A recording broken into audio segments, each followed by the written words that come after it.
नमस्कार, ground report में आपका स्वागत है। मैं हूं आपके साथ पवन नारा। और कल का दिन ज्ञानवापी के लिए बहुत बड़ा दिन है, क्योंकि दो अदालतों में ज्ञानवापी के मामले की सुनवाई होनी है।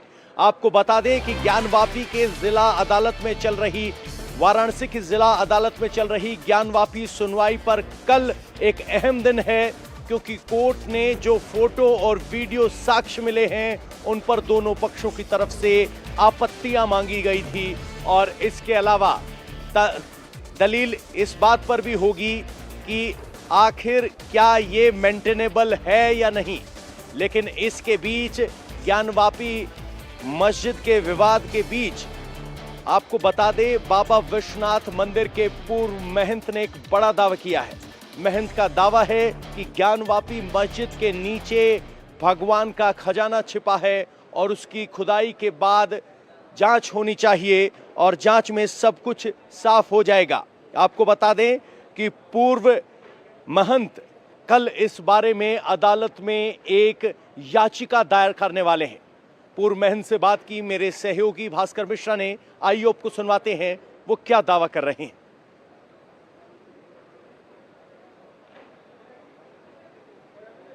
मैं सोमवार को फिर एक याचिका दाखिल कर रहा हूं, जिसके अंदर ये दाखिल कर रहा हूं कि हमें पीछे की जमीन का जो है जहां धुआं है उसको खुदवाया जाए, जिसके अंदर 3 फीट नीचे शिवलिंग है और उसके पीछे तमाम और पूरब की तरफ जो है खुदवाया जाए, जहां पे भगवान शंकर का खजाना है कि वहां प्रचुर धर्म है, उसको खुदवाया जाए। और उसको पुरातत्व विभाग द्वारा सारी जो है शासन से, केंद्र से, प्रदेश सरकार से मैं मांग करता हूं, इसको तत्काल किया जाए। दूध का दूध और पानी का पानी। हम न हिंदू के पक्ष से वो न हम जो है गंगा जमुनी संस्कृति में रहते हैं, हम महंत हैं, हम कभी झूठ नहीं बोलेंगे। इन्होंने इन मुसलमानों में कई शिविर को दफना दिया है, दीवार में चुनवा दिया है, ऊपर खुलवा दिए, बड़ा शिवलिंग गिर पड़े ना गिरे तो बताइए, मैं महंत ही छोड़ दूंगा। विश्वनाथ जी का महंत चुनौती देता हूँ मैं। कौन सी दीवार का कह रहे हैं आपकी? खोल कहीं शिवलिंग जी, बहुत से शिवलिंग चुने हुए तोड़ तोड़ के फेंके गए, उसमें डाले गए इनके द्वारा। ये भी जानता हूँ इतनी अवहेलना, शिव का इतना अपमान एक काशी में रखे एक महंत बर्दाश्त करा, ये बड़ा दुख की बात है। तो अलग अलग दावे किए जा रहे हैं ज्ञानवापी मस्जिद को लेकर। और अब 19वीं सदी में लिखी गई जेम्स प्रिंसेप की एक किताब सामने आई है, जिसमें उस दौर में ज्ञानवापी परिसर कैसा था उसके बारे में बताया गया है और आदि विश्वनाथ के मंदिर का उस किताब में जिक्र है। आइए आपको बताते हैं कि आखिर जेम्स प्रिंसेप की इस किताब में इतिहास के नजरिए से क्या लिखा गया है और इस पूरे विवाद में यह किताब कैसे महत्वपूर्ण साबित हो सकती है।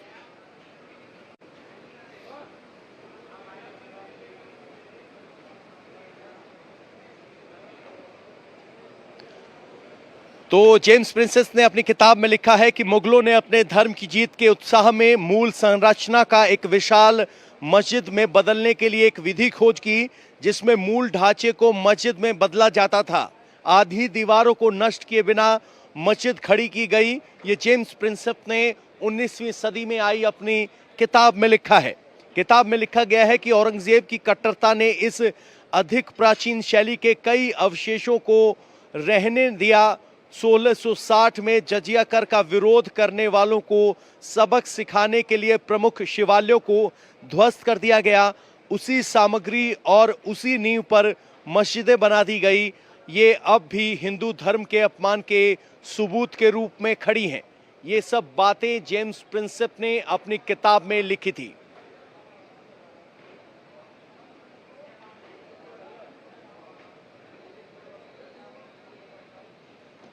ज्ञानवापी मामले में कल वाराणसी कोर्ट में सुनवाई होगी। कल ही सर्वे के वीडियो और फोटो दोनों पक्षकारों को सौंपे जाने हैं। कल जब वीडियो और फोटो वकीलों के पास आएंगे तो कई सबूत बाहर भी आ जाएंगे। इस बीच काशी विश्वनाथ मंदिर के पूर्व महंत कुलपति तिवारी ने दावा किया है कि ज्ञानवापी की दरों दीवारों में शिव ही शिव है। ज्ञानवापी मस्जिद की पूर्वी दीवार में शिव शंभू का खजाना है।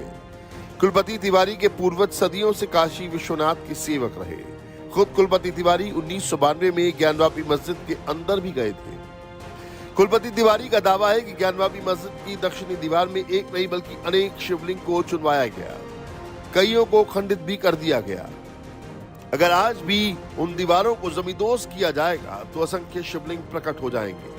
कल कुलपति तिवारी कोर्ट में एक याचिका दाखिल करने वाले हैं, जिसमें वो मांग करेंगे कि ज्ञानवापी की जमीन की खुदाई हो।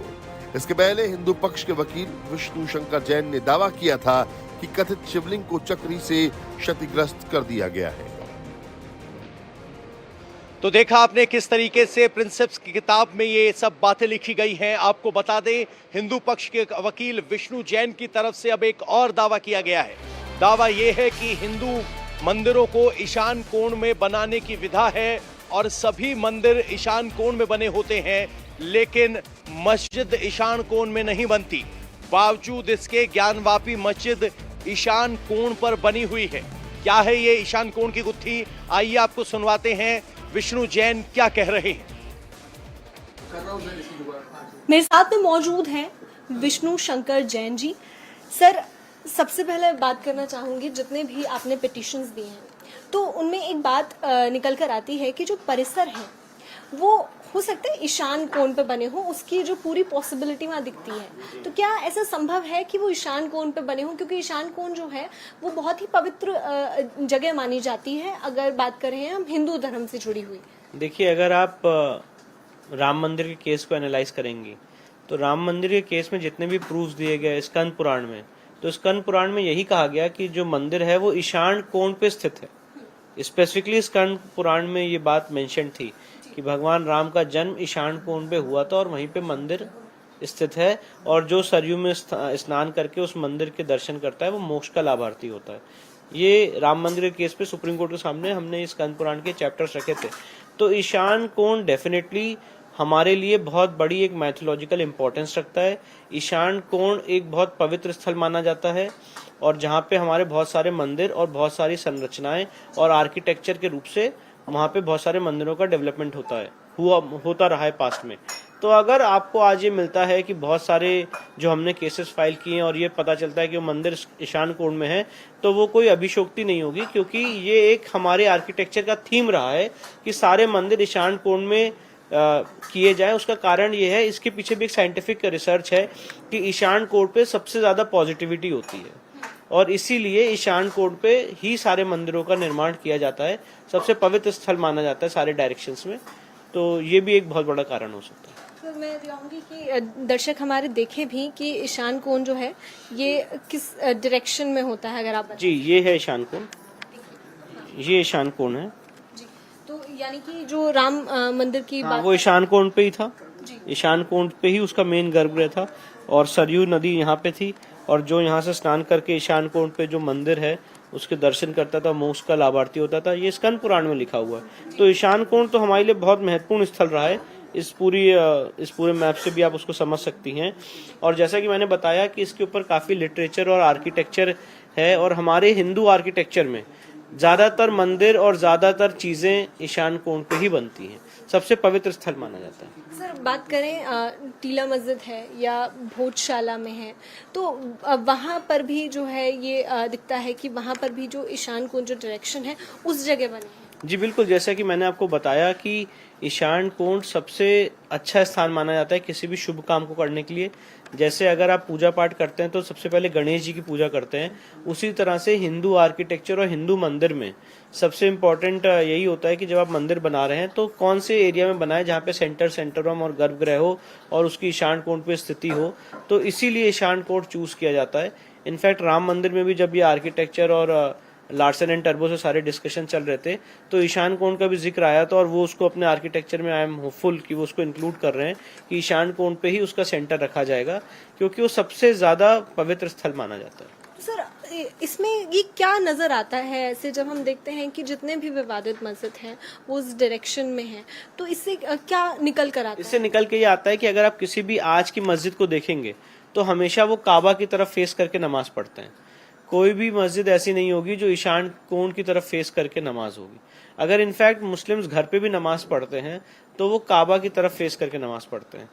ईशान कोण का इस्लामिक आर्किटेक्चर में, इस्लामिक लॉ में कभी कोई महत्व नहीं रहा है। ये हिंदू लॉ और हिंदू आर्किटेक्चर ही है जो ईशान कोण पे अपनी हर चीजों को एक केंद्रित रखता है। इसलिए मुझे ऐसा लगता है कि जो आपने सवाल पूछा कि आज की जितनी मस्जिदें हैं जो ईशान कोण पे बनी हुई हैं, उससे ये साबित होता है, उससे ये इंगित होता है, उससे ये एक इंडिकेशन मिलता है कि डेफिनेटली यहाँ पे पास में कोई मंदिर रहा होगा जिसको कैप्चर करके रिकन्वर्ट करके उसको एक मस्जिद में कन्वर्ट करने की कोशिश की गई। तो देखा आपने किस तरीके से ईशान कोण पर बने मंदिरों का इतिहास बता रहे थे। इस तरह से ज्ञानवापी मस्जिद के मुद्दे पर इंडिया टीवी की सबसे बड़ी कवरेज जारी है। सबसे बड़ी टीम इस वक्त हमारी वाराणसी में मौजूद है और सीधे वाराणसी से मेरी सहयोगी गोनिका अरोड़ा और भास्कर मिश्रा भी हमारे साथ जुड़ रहे हैं।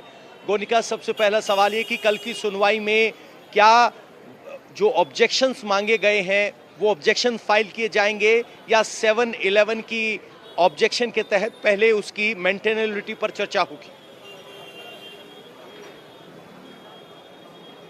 देखिए, ऑब्जेक्शंस तो सर्वे रिपोर्ट पर मांगे ही गए हैं पवन, लेकिन सबसे ज्यादा जो अहम मुद्दा है वो ऑर्डर 7 रूल 11 के तहत जो मेंटेनेबिलिटी डिसाइड होनी है वो है।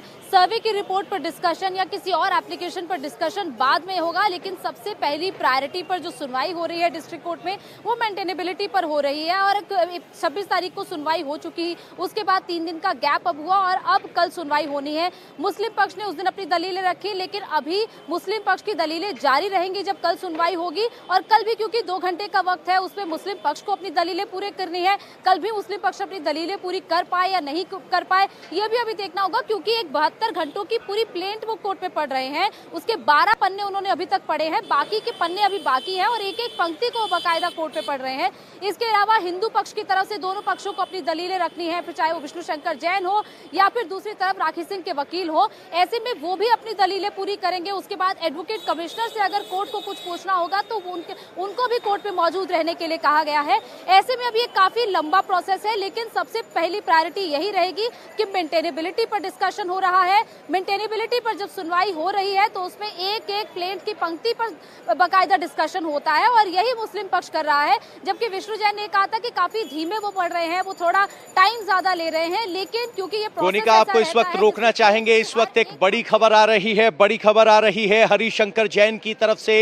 हरिशंकर का बयान आ रहा है। हरिशंकर जैन जी कह रहे हैं कि मंदिर के मटेरियल से मस्जिद बनाई गई है और देश में हर बड़ा हिंदू मंदिर गिराया गया था। हिंदू को अपमानित करने के लिए मंदिर को तोड़ा गया था। इस तरह के बयान यहां पर हरिशंकर जैन की तरफ से दिए जा रहे हैं। काशी, मथुरा, लखनऊ, धार, भोजशाला में गुनाह हुआ है, ये हरिशंकर जैन का कहना है। आइए आपको सुनवाते हैं कि हरिशंकर जैन क्या कह रहे हैं। इस वक्त मैं मौजूद हूँ हरिशंकर जैन जी के साथ में, जो कि मुख्य पिटीशन जिन्होंने दायर की है ज्ञानवापी मामले में, भोजशाला मामले में, साथ ही साथ जो टीला मस्जिद है लखनऊ का उसमें और कुतुब मीनार भी। तो सर, सबसे पहले तो इनकी हिस्ट्री पे बात करना चाहेंगे कि किस तरीके से ये बने थे, क्योंकि जो दावा है वो ये कहते हैं कि वहाँ पर मंदिर रहे हैं। तो ऐसे में ये अलग अलग जो मस्जिद अब वहाँ है परिसरों में, उनको कैसे बताया जा सकता है कि वहाँ पर पहले मंदिर थे? देखिए, पूरे हिंदुस्तान में, खाली 4-6 जगह की बात नहीं है, पूरे हिंदुस्तान में जहाँ जहाँ मुख्य रूप से हिंदू धर्म में लोगों की आस्था थी, जो मंदिर बने थे, पूजा स्थल थे, उन सब को मुगलों ने, आक्रांताओं ने उसको गिरवाया। और गिरवाने के बाद जानबूझकर, ये नहीं कि पूरा गिरवा के साफ कर दिया, एकदम प्लेन कर दिया, ऐसा नहीं किया। उन्होंने उसी मटेरियल से अपनी मस्जिद सो कॉल्ड बना ली, इसको कहते हैं मस्जिद हो गई। मस्जिद नहीं हुई भी जानते, मस्जिद नहीं हुई।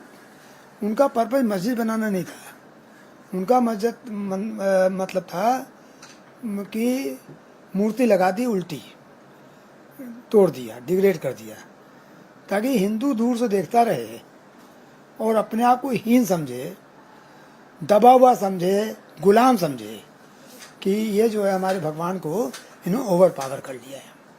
पर्पज मस्जिद बनाने कभी नहीं रहा उनका। वो तो चूंकि कब्जे में रहना था और शासन था और हिंदुओं को नीचा दिखाना था, उन्हें कब्जा करना पड़ा और सो कॉल नमाज अपना दिखाने के लिए पढ़ते रहे। उसमें भी उन लोगों ने जहाँ भगवान की फोटो दिख रही थी, जो नहीं तोड़ पाए, नहीं हटा पाए, उन सारे स्थलों पर उन्होंने बाहर एक कर्टेन लगा दिया नमाज के समय। अयोध्या केस में इस बात की गवाही आई है। उन गवाहों ने कहा कि हाँ, जहाँ हमको ऐसा दिख रहा था हमने पर्दा लगा के वहाँ नमाज पढ़ ली। इसी तरह से जितनी जगह आप बता रही है, जो भी जगह विवादित हैं, मोर और दिलेस सब जगह एक सी स्थिति है कि पहले मंदिर थी, मंदिर तोड़ा, कहीं पूरा तोड़ा, कहीं आधा तोड़ा और उसको रीबिल्ड कर दिया, उन्हीं मटेरियल को लगा दिया। और इस वक्त एक और बड़ी खबर ये आ रही है कि सुप्रीम कोर्ट में एक और याचिका लगाई गई है। याचिका में दावा किया गया है कि 100 साल पुरानी सभी मस्जिदों का सर्वे होना चाहिए, यानी एक के बाद एक इस तरह के सर्वे की अर्जियां अदालतों में पहुंच रही हैं। और इस वक्त की सबसे बड़ी खबर यह है कि 100 साल पुरानी सभी मस्जिदों के इतिहास को खंगालने की बात की जा रही है। और इस संदर्भ में एक अर्जी सुप्रीम कोर्ट में लगाई गई है, जहां मांग की गई है कि 100 साल से पुरानी सभी मस्जिदों का एएसआई से सर्वे करवाया जाए। औरंगजेब ने सबसे बड़ा काम ये किया था कि जहां जहां हमारे पूजा स्थल थे, प्रमुखतः जैसे काशी हो गया, मथुरा हो गया, अयोध्या हो गया, यहां उसने बड़ी बर्बरता की। और बर्बरता करके औरंगजेब जैसा था, इतिहास जानता है, मैं उसके विषय में ज्यादा नहीं बोलूंगा। लेकिन लोकतंत्र की सुंदरता इसी में है कि अगर किसी ने हमारे ऊपर जुल्म किए हैं, कत्लेआम किए हैं, तो हम उसके अगेंस्ट जाकर कोर्ट में प्रार्थना रखें, अर्जी रखें, अपनी बात रखें। और लोकतंत्र की सुंदरता को बढ़ाने के लिए ये कार्य बहुत जरूरी है। पर 91 में नरसिम्हा राव सरकार ने ये कानून लिया है कि जो पहले की स्थिति है वही रहेगी। इसका मतलब हमारे लिए कोर्ट के दरवाजे ही बंद कर दिए। भारतीयों के लिए, सनातनियों के लिए देव स्थल क्या महत्व रखते हैं ये तो आप भी जानते हैं, मैं भी जानता हूं।